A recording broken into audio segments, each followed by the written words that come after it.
Hello, I am Matt, and you're about to watch an hour or so of me painting one of the images for Transmissions 3, a book that you helped to bring to life by supporting the Kickstarter campaign. So I'd just like to start by saying how grateful I am for everybody's support.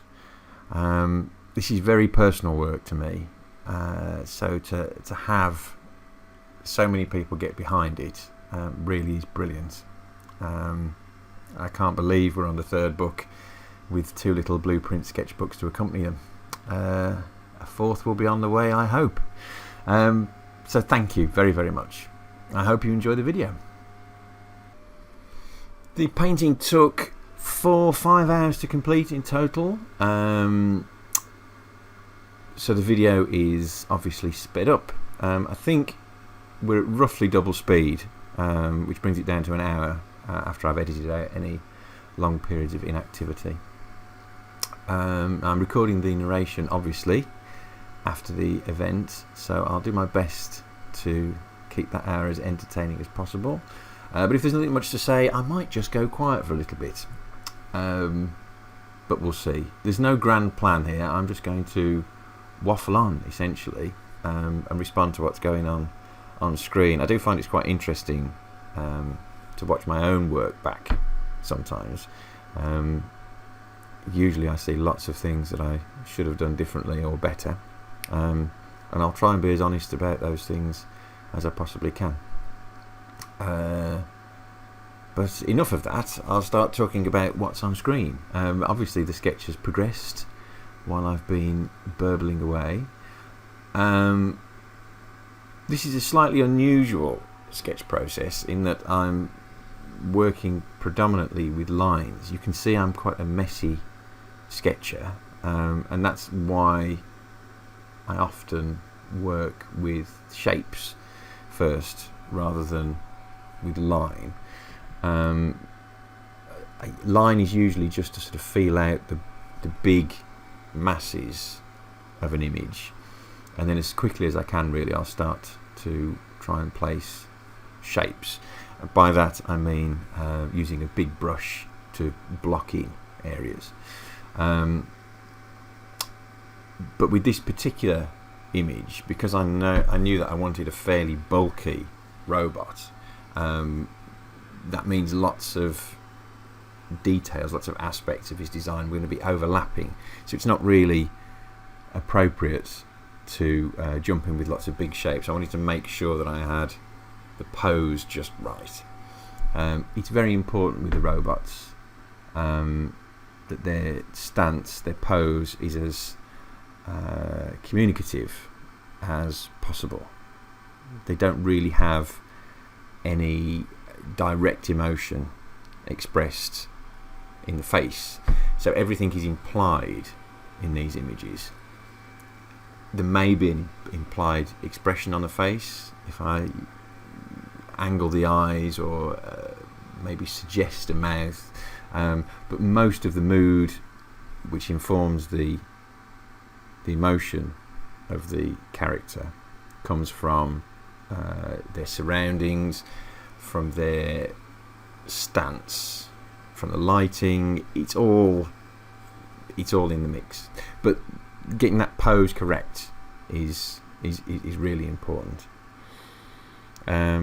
This guy is quite bulky, as you can see. If you know my robot work, you'll know that they seem to conform to roughly 3 moulds, if you like. There's a kind of a human proportioned robot, there's the childlike robot, who's used most frequently, and then there's these big guys. It's not really a deliberate decision, that it's just something that seems to have happened over time. I might come back to what the 3 different shapes represent if I run out of waffle later on. So going back to what's happening on screen, I've obviously now started to work with tone, so I'm adding some form to those shapes that I put in first, and you can see I am working with a slightly bigger brush now.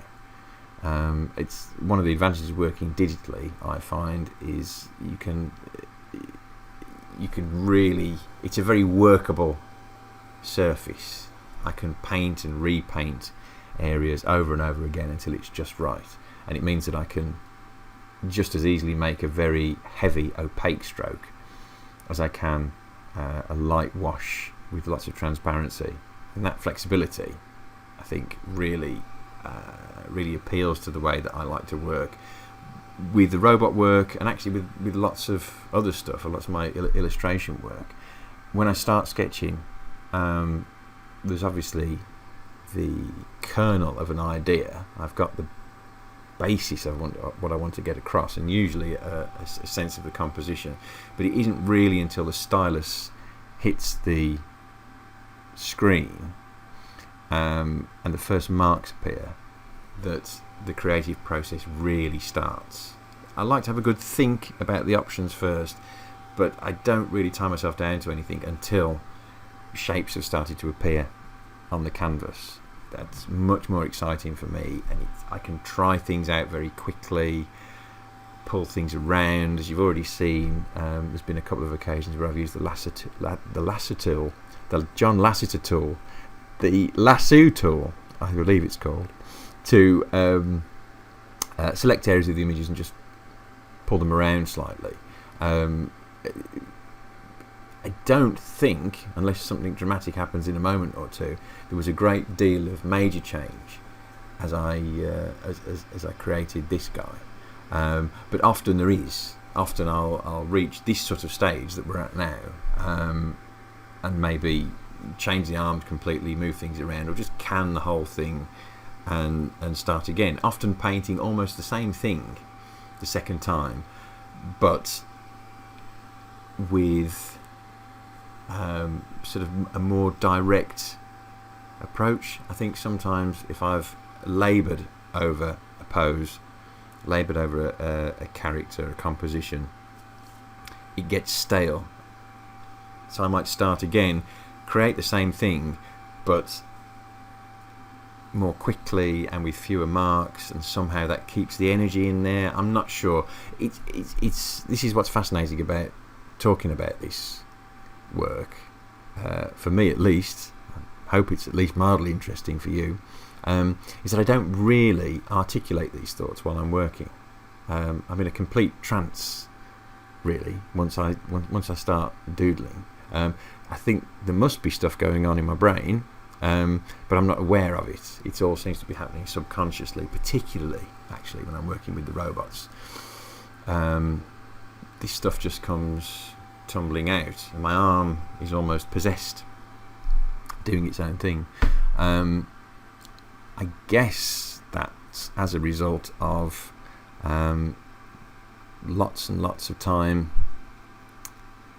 doing it again and again. I'll just note there that I've added a centre line into the sketch there, just to make sure that the robot is nicely placed right in the middle. I'm also adding layers. What am I doing there? I've missed that. Oh, here we go. Right, so I'm about to add colour. If you've seen any of my other painting videos, you'll know that I've got a very specific way of working. Once the sketch is reasonably resolved, as it is here, I'll just talk through what I've done there. I've duplicated that sketch onto a new layer, turn that to multiply and turn the opacity down a little bit. I then work beneath that, adding here, I'm going to add tone, grayscale, before then adding colour underneath. So it means that the sketch, which is on that top background copy layer that you can see there on the bottom right of the screen, that sketch is preserved while I'm working underneath. You'll see there I've just made the robot shape a darker tone, and now I'm working in light behind it. This is obviously to give him as much contrast as possible. So that's what's happening there. This is really the only time I use layers to any great extent when I'm working. I find that, again, just coming back to the idea about being in a bit of a trance when I'm working, the having layers seems to work against that, because I work quite fast and I'm fairly sort of free with the marks I'm making. Working on different layers, every time I need to swap a layer, it sort of bounces me out of that. I have to stop and think, and that breaks the flow of what I'm trying to do. It also means that I'm distracted when I'm working. So if there are layers, I'm almost guaranteed to be painting on the wrong one. So for me, layers is counterproductive. Let's go back to what's happening on screen. So obviously we've made the robot blue here. I'm now trying to find a nice complementary colour to go with that in the background. This is another advantage to keeping that sketch preserved. And here actually is the time that layers are useful in my process. I can split the image into separate chunks, and then particularly with colours, it's fantastic to be able to just set the background to a different colour and pull that colour around until I find something that I like. So what am I doing now? Okay, so the dark blue on the robot, that layer, if you can look to the right of the selected layer there, it's got the little padlock icon there. That means I've locked the transparency. I'm able to just work on that colour layer, adding a little bit more definition. So I'm working with a darker blue basically just to strengthen the shadows in certain areas and reinforce what's already in the sketch. Yeah, if anyone's dismayed, by the way, by the sort of retro look of my Photoshop there, yes, it is CS4. I haven't updated for a long time.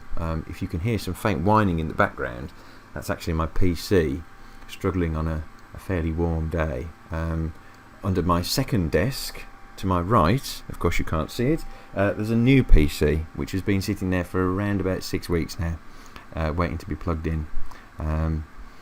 I've been busy with other things, so at some point that will be connected, and I've got a copy of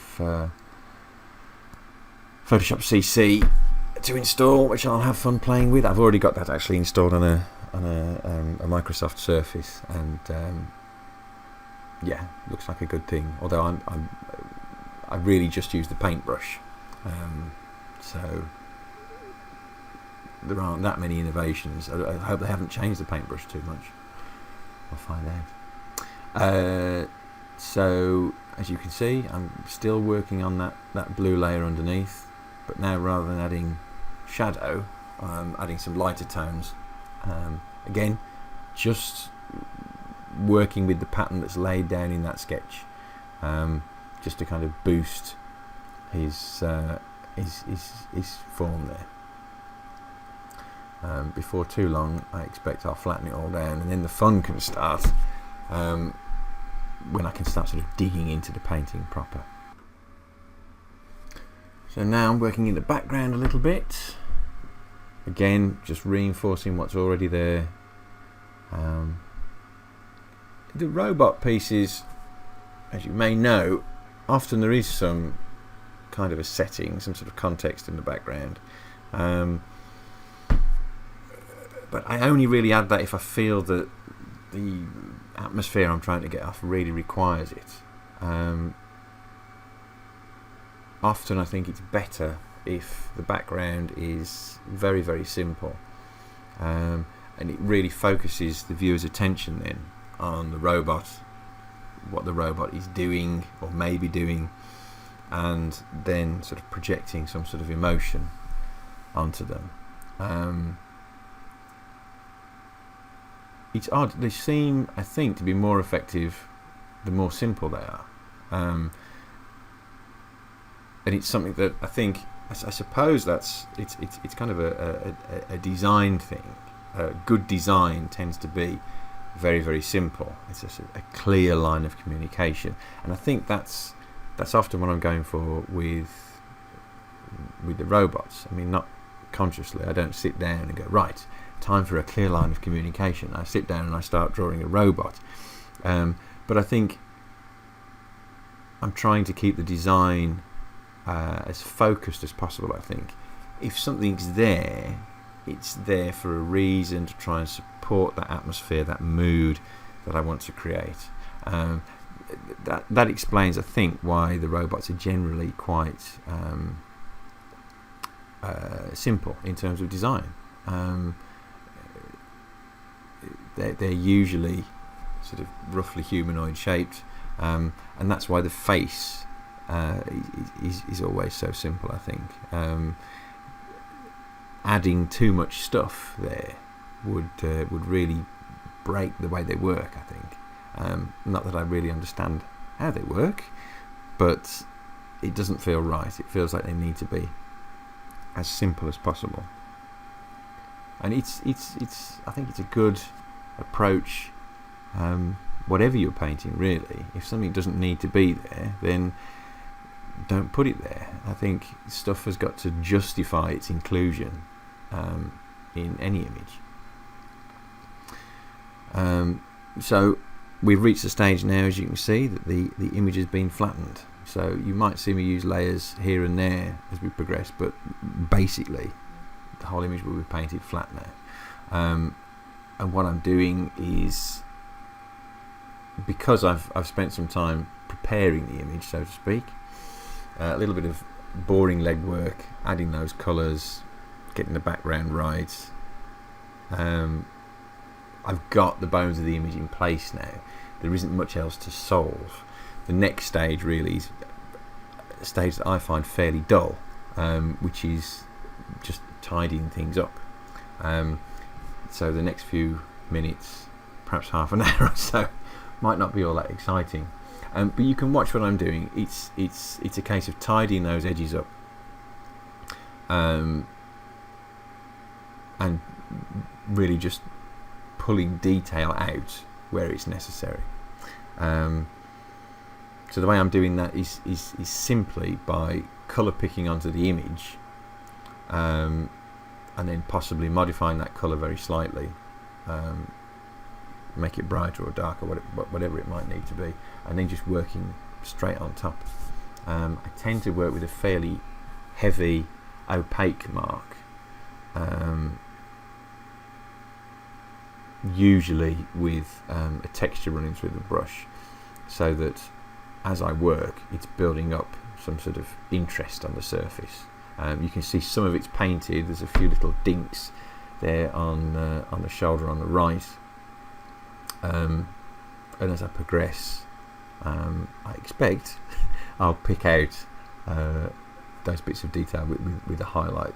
So those are deliberate. There's other parts, the sort of more subtle textures, they happen by accident, really, just down to the way I'm painting with those opaque marks, and I'm quite happy for that to be an accidental thing. I think I want these guys to look rusty and weathered, but I don't.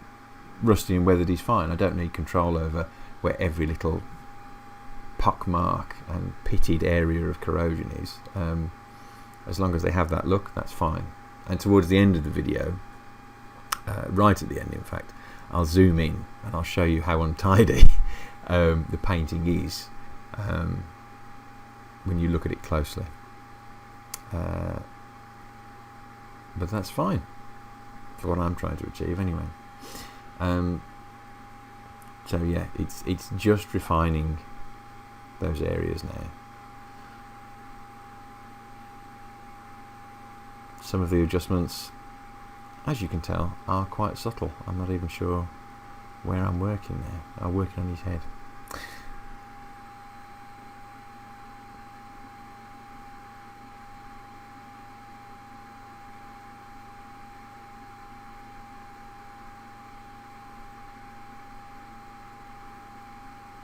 It is fascinating watching myself work, as I seem to be revisiting areas which, looking at it now, seem to be perfectly all right. I mean, I'm touching in edges now where just emphasising them just very slightly, but previously I seemed to be dancing around on little portions of the image which were kind of done. It's interesting, but as I said, I'm in kind of a trance as I'm working, and I'm sure there's good reason for me going backwards and forwards. It's obviously slightly different watching the video in my video capture software and recording the audio than it is seeing it full screen, and I'm in the rapture of creativity. Is it a rapture? I think it is. I mean, I feel a kind of there's a disappointment sometimes when I have to come out of it. You know, if it's time to go and make a cup of tea, go to the toilet, eat, any of these sort of human necessities, and I have to put a painting down for a while, particularly if I'm really enjoying it. It's I can get quite bad-tempered sometimes. I think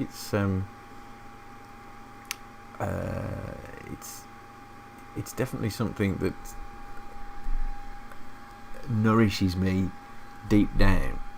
Not sure that's entirely healthy, but I don't know.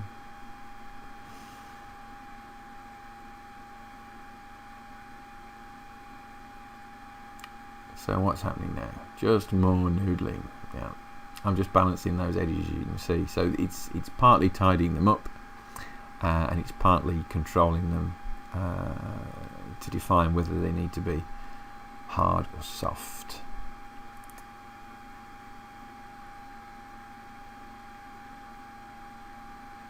If you're interested in the sort of in my thinking there, I mean, hard surfaces would generally have a hard edge, but obviously this guy is all made of metal, so he's all hard edges.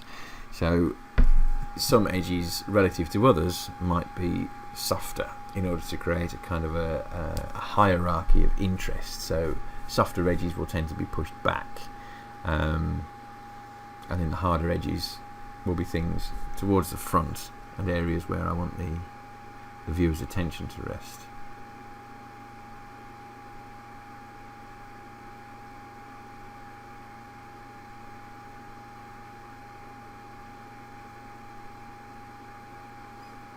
I don't know if you can see the motion of the cursor there, but it's obviously this is at double speed or slightly above, so it's exaggerated, but it's quite a scribbly motion, isn't it? And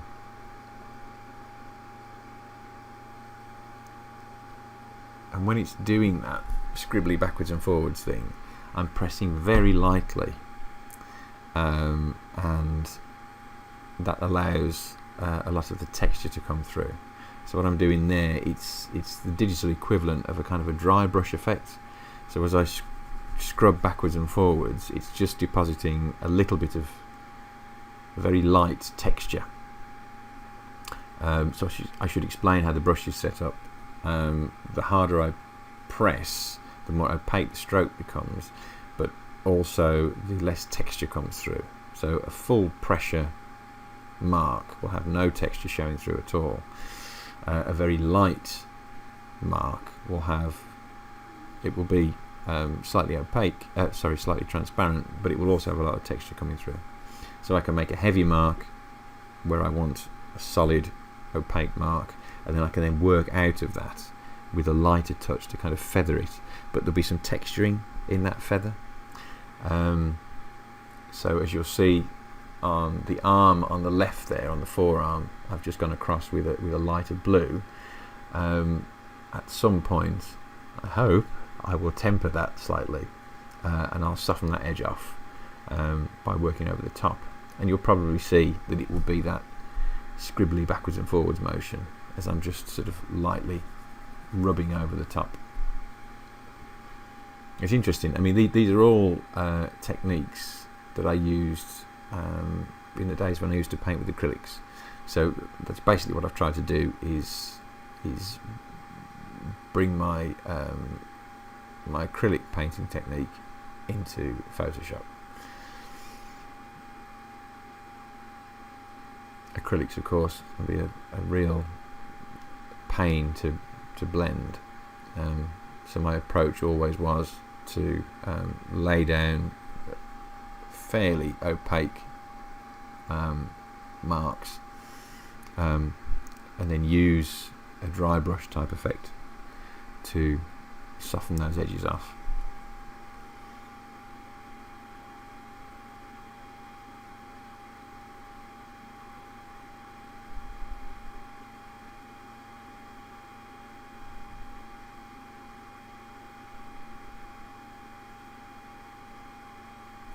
I think some of this approach as well comes from my days, my very early days of working digitally,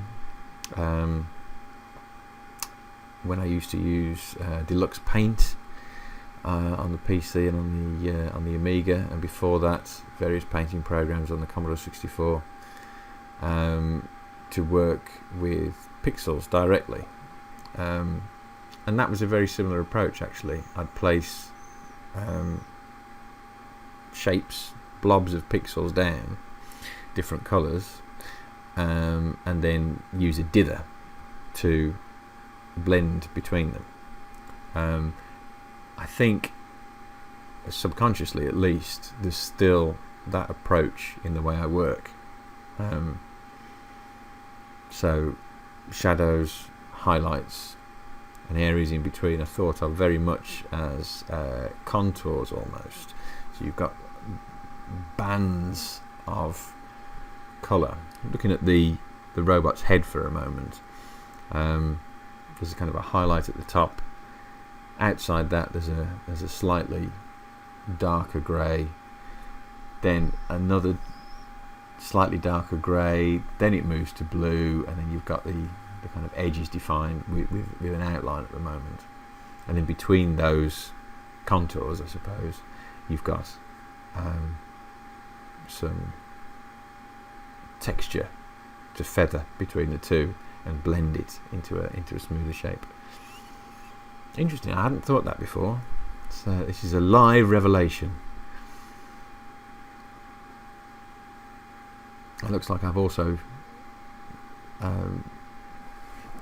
waffled on past the point where I was blending the forearm out. Never mind, you probably noticed it even though I didn't.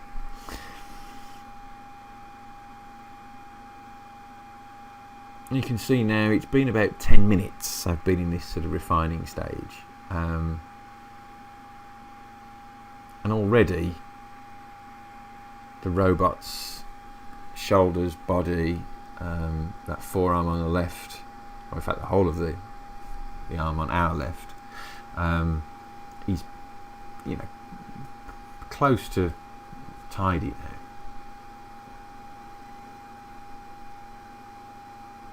So that would be roughly 20 minutes, half an hour in real time. As I say, I do tend to work quite quickly. If I'm too long on an image, I get bored with this. Actually, that's not true. I don't think it's boredom. I think I lose, the idea becomes less appealing, less fresh, and I lose sight of what I'm trying to get across. Because the robots, it's about, I don't know if it's about emotion so much as it's about mood, about atmosphere, but it's certainly about getting a feeling across in some way. And I think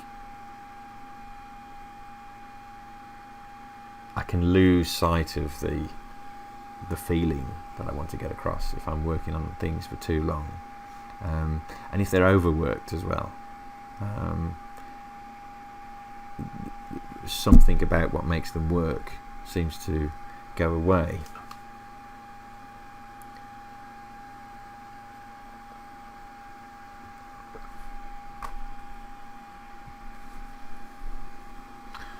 So just painting up a robot's arm.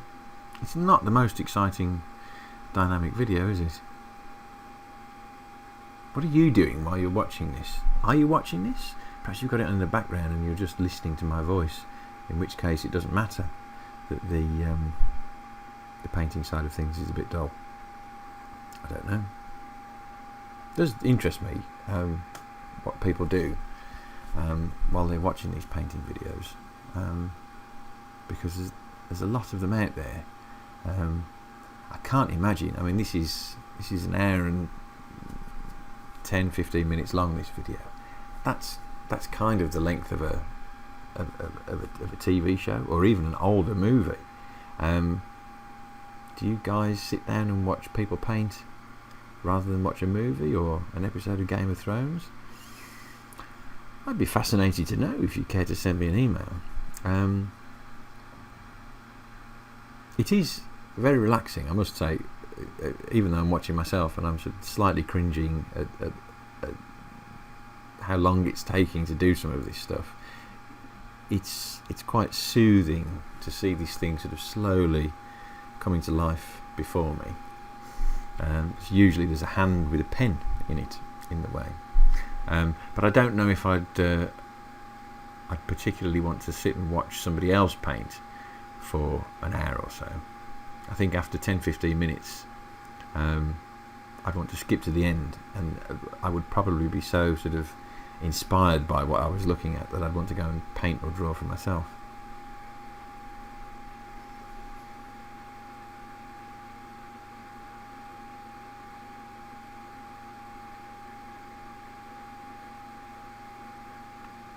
So now working on the hand.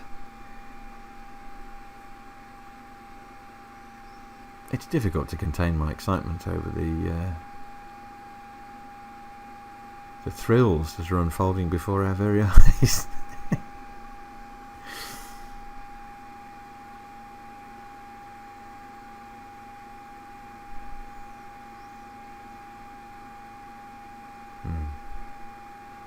Oh, I was going to talk briefly about the different robot shapes, wasn't I? Okay. I think we've reached that point in the video where I can digress from what's happening in front of us. So the shapes, yes. So they seem to conform to 3 different types, as I said earlier. So by far the most common is the child shape, and those are the ones with the big head in relationship to the body. I mean, the body's fairly sort of standard human proportions, but then the head's quite big. They seem to be the most I was going to say effective, but they're not, because it depends on the mood I'm trying to get over. But I think they're the most common because everybody has a kind of a predictable response to that type of shape. You know, it's something which I suppose, you know, it falls into the it's cute. It's cute and childlike. Immediately, that thing is vulnerable, perhaps after our protection. It's very easy, I think, to get an emotional response to that sort of shape. The other shape that I use is one which I suppose would be closer to being human proportions, and they seem to work best if well, I don't know, because I don't really know how the robot images work, but my feeling is that the viewer will put themselves in the place of the robot more readily if it's more standard human proportions. And then there's the big guys like this one, and I think they work because it's easy with the big ones to juxtapose them against something. You know, the big, they look sturdy, they look heavy, they look as if they're physically at least quite robust. But then if you contrast them with something which is small, which is fragile, which is colourful, if they're dark coloured and corroded, it's easy to get a good juxtaposition going. And that's what's going to happen here. You've got a big, I was going to say burly, he's not really burly, he's just a big robot. Looks like he's been designed to do some fairly heavy manual tasks. Having a tender moment.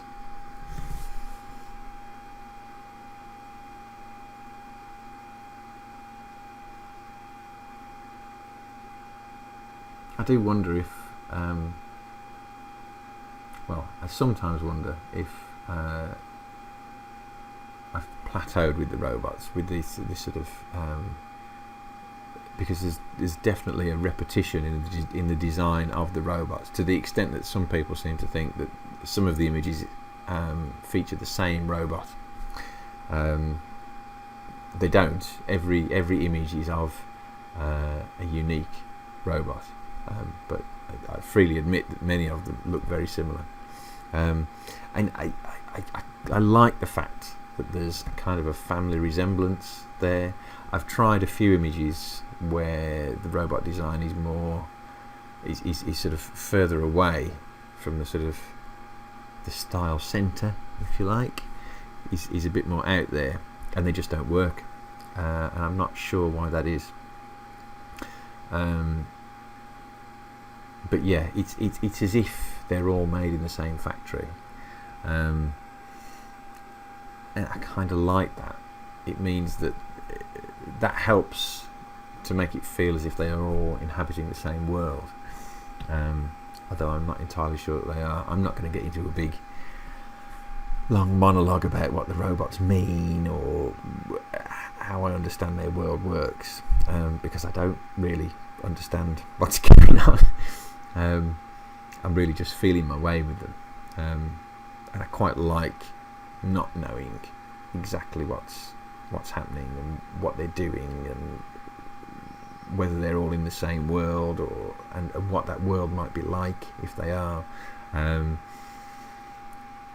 It's good to sort of have that discovery for myself in each image, and as I say, as with the design of the robots, sometimes I'll paint something and it just doesn't feel right, and that one has to get rejected. Now things are starting to move on now. As you can see, I'm working on the hands now. There's always a particular moment when most stuff in the image is tidied up, and I can feel it, but I haven't always seen it specifically as I'm working.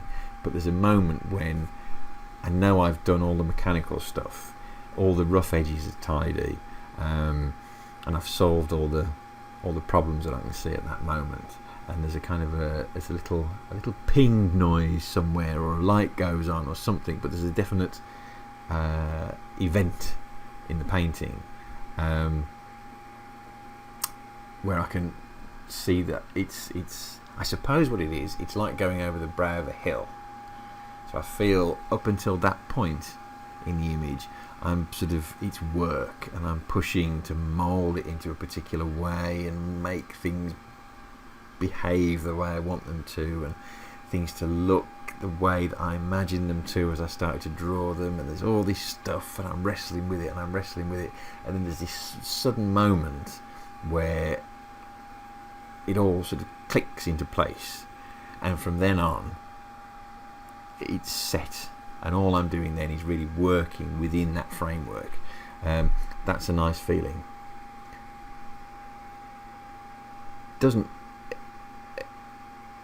It lies to me sometimes, because I have that moment, I think, oh, I'm nearly done, and it's usually about halfway through the painting. I think we're getting close to that now, actually, and we are about halfway through the video, so that makes sense. But I have started detailing now. Look, adding the little hinges to the fingers. And you'll notice even as I add the detail, I'm not really zooming in. I like to work on a canvas that allows me to see the majority of the painting on screen at all times, and that means I've got I don't know why, because I'm obviously only looking at one small section of the image at a time as I'm working, but somehow having most of the image on screen gives me an awareness of what's going on elsewhere. When I first started working digitally, I used to zoom in a lot, and I found that really bad practice, I suppose. I used to get very caught up on small details, and then when I zoomed out, it would be all out of whack with what was going on elsewhere in the image. So this is the way I prefer to work. I do find that I am zooming in more than I used to. I think that's to do with my eye condition. Since being diagnosed with macular dystrophy, which is causing my central vision to deteriorate, I'm finding that zooming in for very fine detail is becoming more, it feels more comfortable. But that only seems to happen towards the end of an image, so everything's already balanced. So all I'm doing is going in and sort of tightening up on those areas which are already defined as being quite tight. So working on the other hand now, once that's complete, I think we'll be getting close to that click moment where everything feels like it's in place.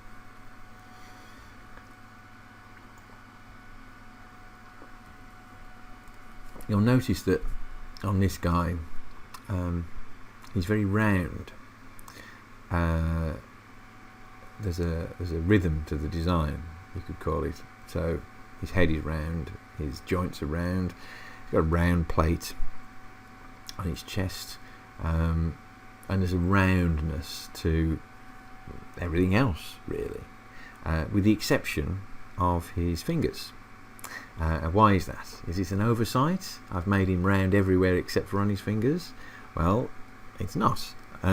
His hands, or fingers rather, are deliberately angular, so that it draws your eye, hopefully, to those, or to that area. And you'll see when I paint in what he's holding, it also forms a connection to that object.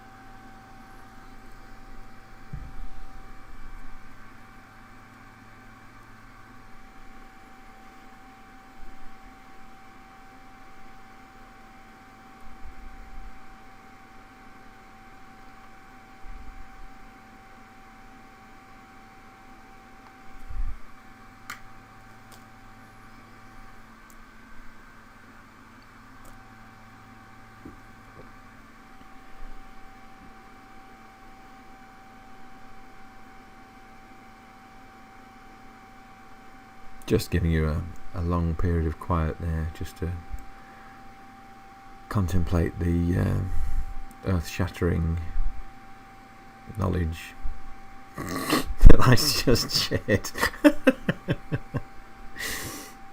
And because there's not much to say while I'm pootling about with robot's fingers. Ooh. Few highlights going in there, very exciting. I think the click moment has just occurred, actually. If I'm starting to work on highlights, that's a good sign.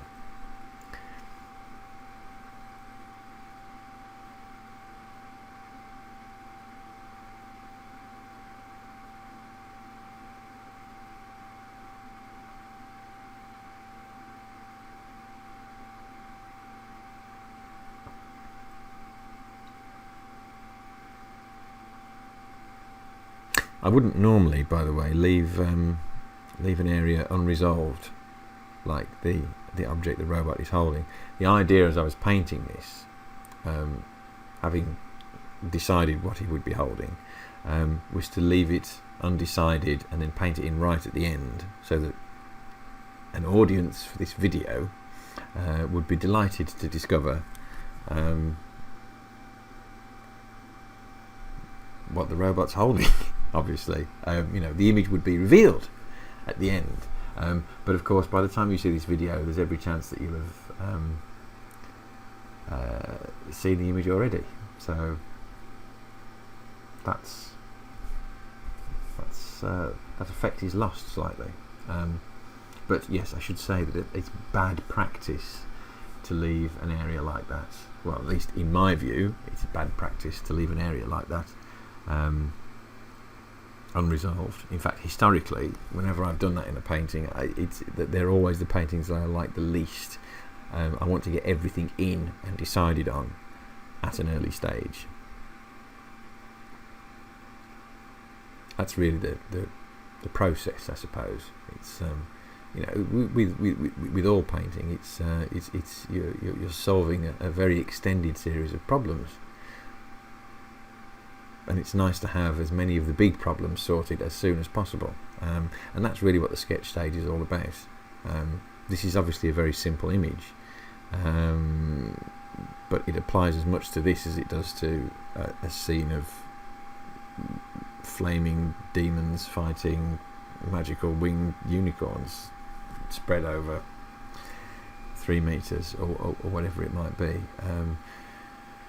It's still just a series of problems that need sorting, and it's important, I think, to make sure that you've got a firm grip on them as an artist. You've got to impose your will, otherwise these things they'll spoil your enjoyment at the end of a painting if you're left with a major or even a minor problem to solve when you've already resolved most of the other bits of the image. Don't think I articulated that very well at all. I think the message I'm trying to impart is don't leave things until the last minute. Preparation is very important.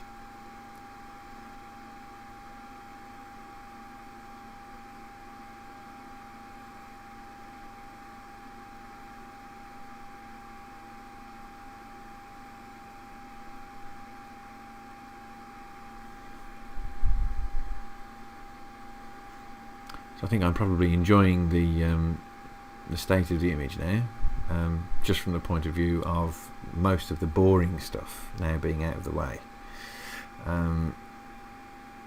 Next, I assume, will come some detailing. Now you saw there I selected a brown colour, and I'm now working into the blue with the brown. Why am I doing that? Well, what I'm doing really is adding rust, but you can see, at least to my eye, that adding that warm orangey colour to the cool brown really makes the two colours sing together. They really work nicely together. Not only does it make it more interesting to look at, but it's really bringing the surface to life. It's adding texture without really adding any texture, if that makes sense. This is something that I do quite a lot, which is try and, rather than blend a single colour or a range of colours as you might blend from sort of cool shadow to warm highlight, in those sort of mid-tone areas, try and get several different colours working at once. It's much more interesting, I think, if you can have colour bouncing around like that. It really brings things to life, because in the real world, I mean, I'm not obviously a realistic painter. I'm not trying to recreate a real world scene, but in the real world you very rarely find an object which is truly just one colour, because there's the light that's hitting it is coloured. It's near another object which is bouncing another colour onto it, whatever it might be. Oh look, I'm doing the exciting reveal here as I paint what's in the robot's hands. What could it be? At the moment it looks like a block of cheese. Do robots eat cheese? I don't know, they should. Cheese is a marvellous substance. I'm very fond of cheese. It's not cheese, I should say. Although at this point, I realise now with hindsight, it would have been quite entertaining to paint in some humorous and preposterous objects, wouldn't it? Yes, it would. I didn't do it though. Never mind. You'll notice I'm doing this on an extra layer.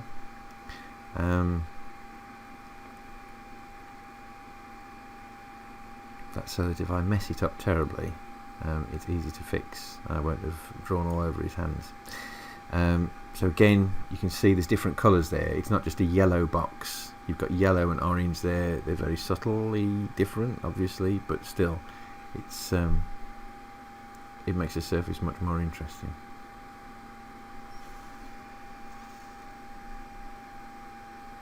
It still looks a bit like cheese, even from that distance.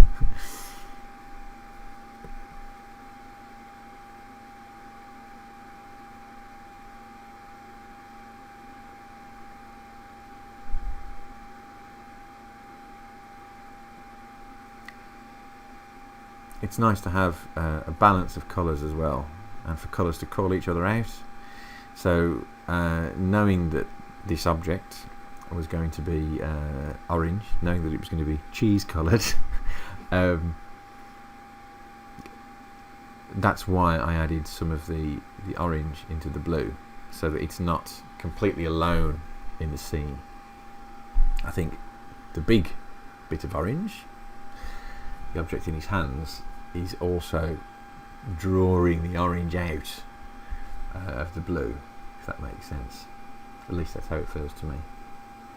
Ooh, what's happening now? I've got a purpley colour. I seem to be drawing stripes. Again, did you notice there I was putting some shadow onto the stripe, and I added blue to the purple to cool it off?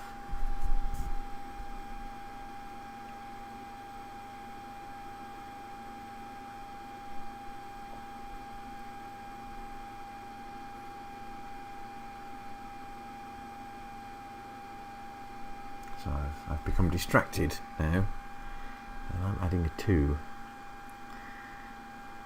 to the robot's chest plate.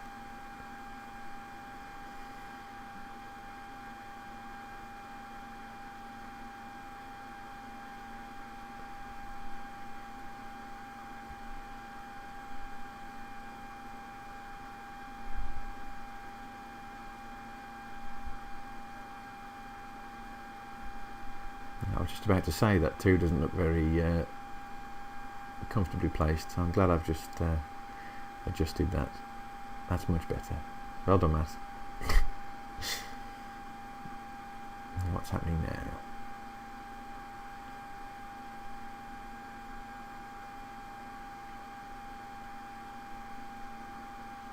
Okay, so the image is flat now, as you can see. I'm just helping to define that thing in his hands.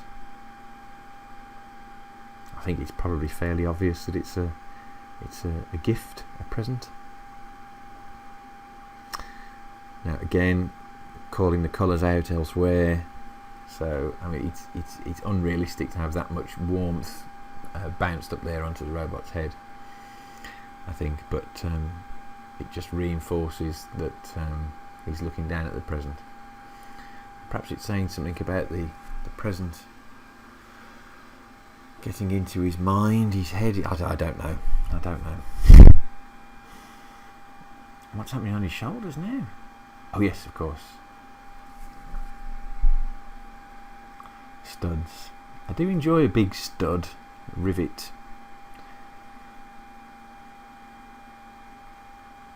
And they obviously tie up with the rhythm of shapes I was talking about earlier on.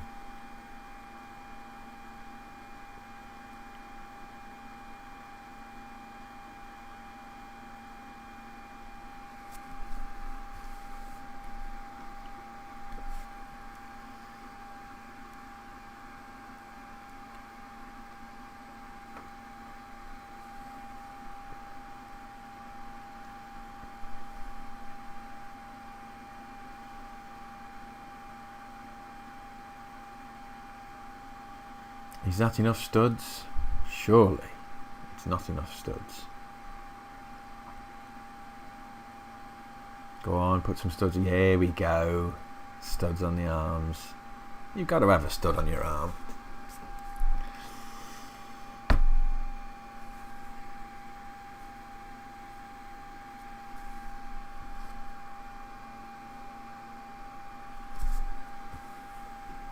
So we're closing in on an hour's worth of painting. Are you still watching? Are you still enjoying it? I hope so. My narration has become a little bit threadbare, I notice. I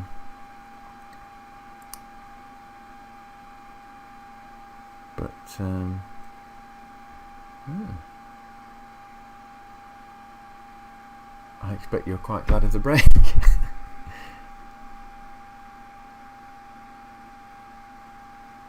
I'm sure there'll be lots to talk about in these final stages.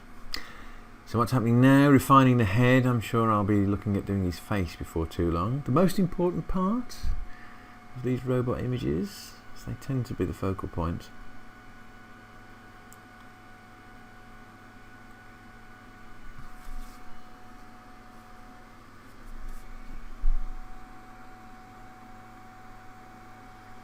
Interested to note that I'm bouncing around quite a bit here. I've started but not completed the studs on the robot's left arm. But I'm doing it now. But earlier on I was bouncing around all over the place. I'm so excited, I would imagine, at the prospect of having the image finished.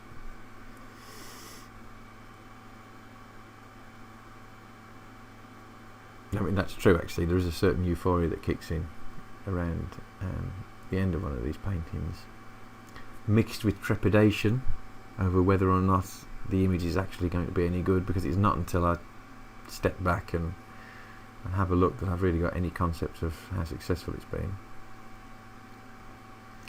So just in case we were in any doubt that that's a gift box, a nice big pink ribbon is being added to the top now.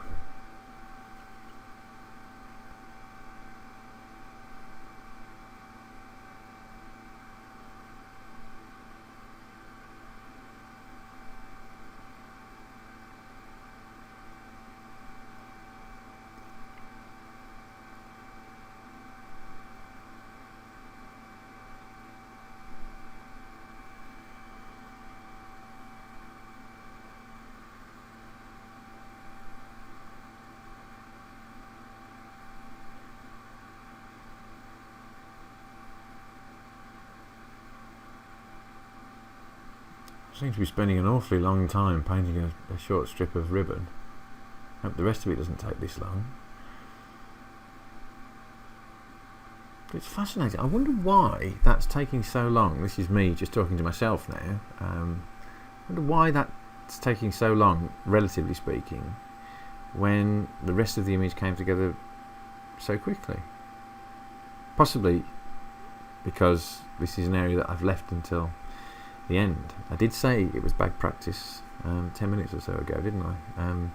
It's bad practice, kids. Don't do it. Solve your problems early. Prepare.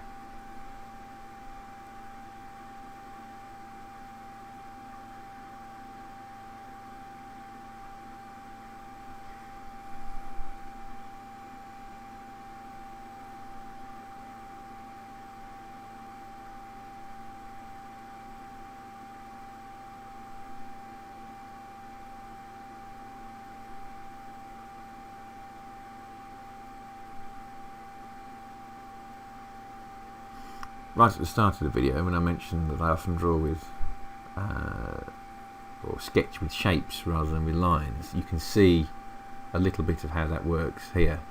I'm placing the whole shape of the sections of ribbon first, and then I'm going in and refining. I mean, that seems obvious to me to do, but yeah, I think there's lots of things which I do which are obvious to me, which aren't always obvious to other people. In the same way, there's lots of other things that other people do which are obvious to them, which aren't obvious to me. It's fascinating talking to people, particularly at comic convention appearances, and realising that artists can be doing essentially the same thing for years and years on end, and it's only when you talk to somebody else that you realise that you're doing it in an entirely different way. It's fascinating.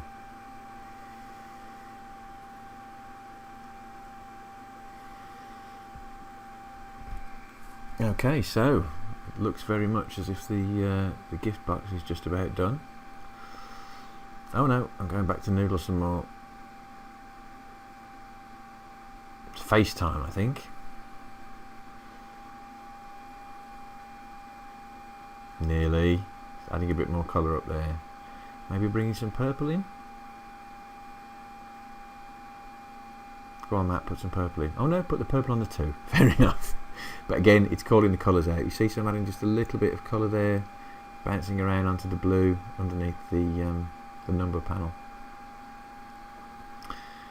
So I think it's FaceTime now, and if I remember correctly, I drew in a few different faces first, just to show how. Yeah, here we go. Just to show how just different placements of shapes, just even where the robot's looking, completely changes the way this image works. This is the face that I'd intended. But if he looks up, it's a different feel. If he's got a little ooh mouth, it's a different feel again. I mean, that obviously implies that he's looking up at something.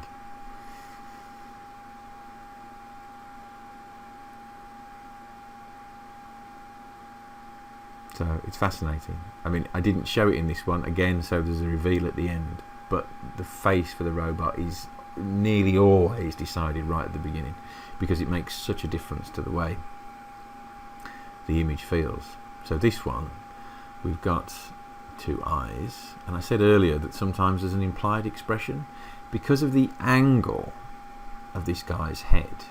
We've got an upward curve on the bottom of his mouth.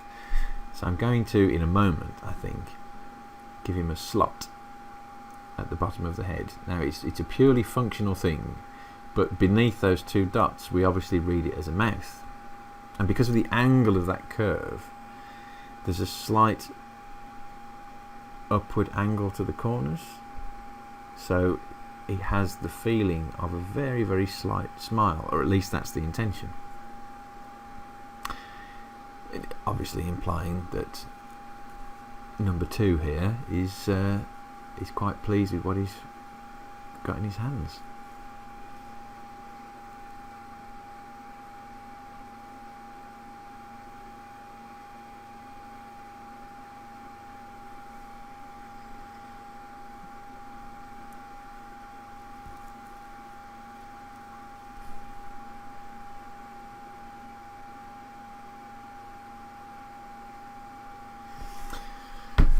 I wonder what's in that box. That's for you to decide, obviously. Maybe it's full of cheese. Possibly not. It'll be a new spring or something else that robots find useful. Perhaps it's a bag of nuts. It's for you to decide. Maybe it's a metaphor. A box full of metaphor. So yeah, I mean, it's done now, really. This is just the final sort of. I'm making croaking noises. I don't know why. I think because when I get to the end of a painting, I almost don't want it to finish. So there's often a little, but there's a sense of noodling, or wanting the noodling to continue. But of course, that can be fatal. You've only got to put in just what's needed, and hopefully not anything more. So it's just a matter really of, as I've said, right since the sketch stage, defining what's already there, or working with what's already there, just picking out a few edges. Interesting, isn't it, that those few touches at the end that have gone in maybe 20 minutes have made a huge difference to the way the image looks, yet before that we spent 40 minutes doing a lot of mechanical, just tidying up, sweeping up the rough edges and stuff like that. I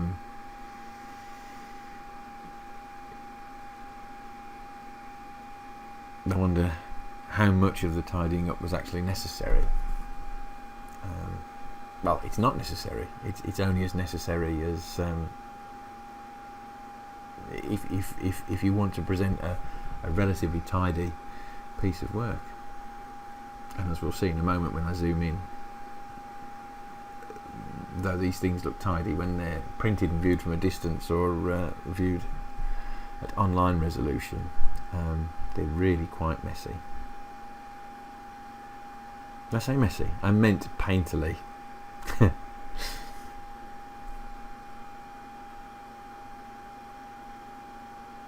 So still just picking out a few little details. I think what I'm trying to do is really work within a kind of a hierarchy of interest, so that knowing where the eye lands, which is going to be the present in this, I would hope, and then where the eye's likely to wander to next, which is to the head, and then probably around the arms back to the present. It's putting details in that support that little journey that the eye makes and sort of lead it around.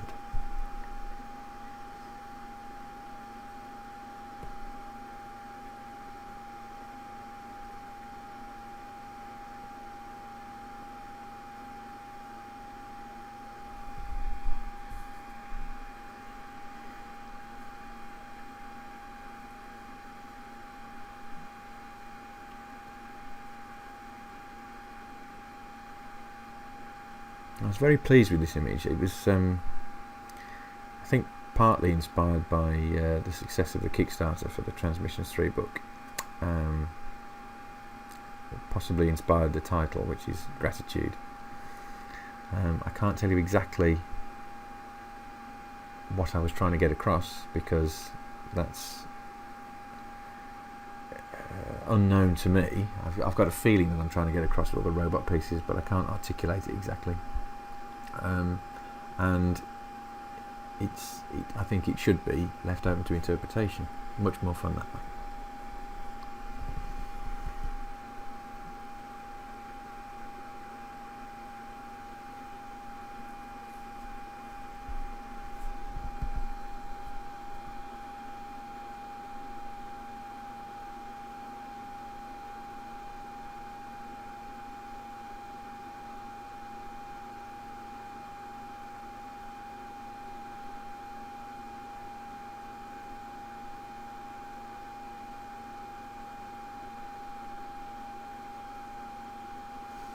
Trying to look now to see if there's anything I can find, do a kind of self-critique, anything that should have been done differently.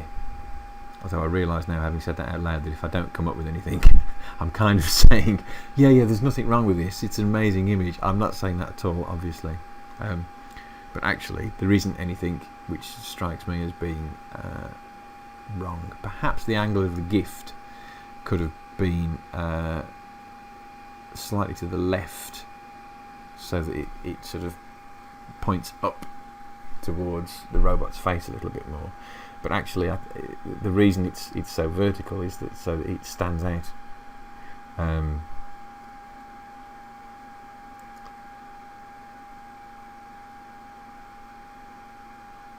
But not being able to hard critique such a simple image shouldn't be a surprise, really. It is just a stick figure on a white background, really.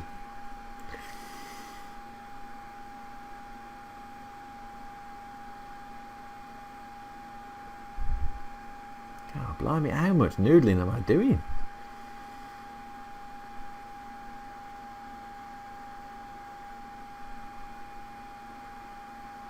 Come on, Matt, that's enough noodling now.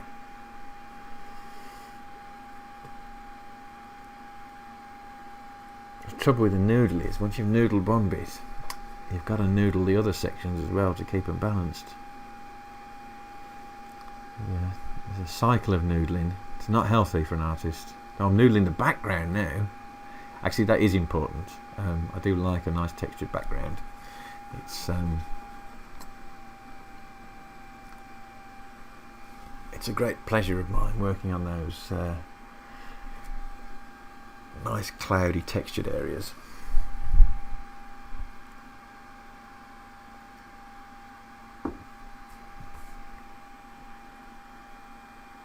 Oh, little pull of the old levels just to boost the contrast a bit,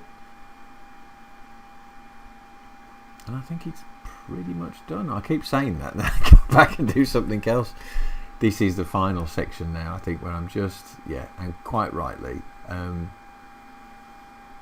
just tightening up on the gift box a little bit.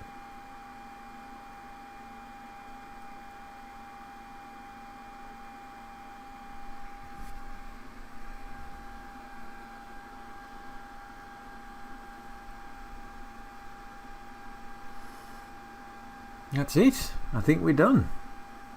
Are we done? Yes. So there it is. Gratitude. Let's take a closer look. Zoom in a little bit. I think at this magnification you can start to see the colours a bit more clearly. The warm purples and oranges against the greys and the blues there.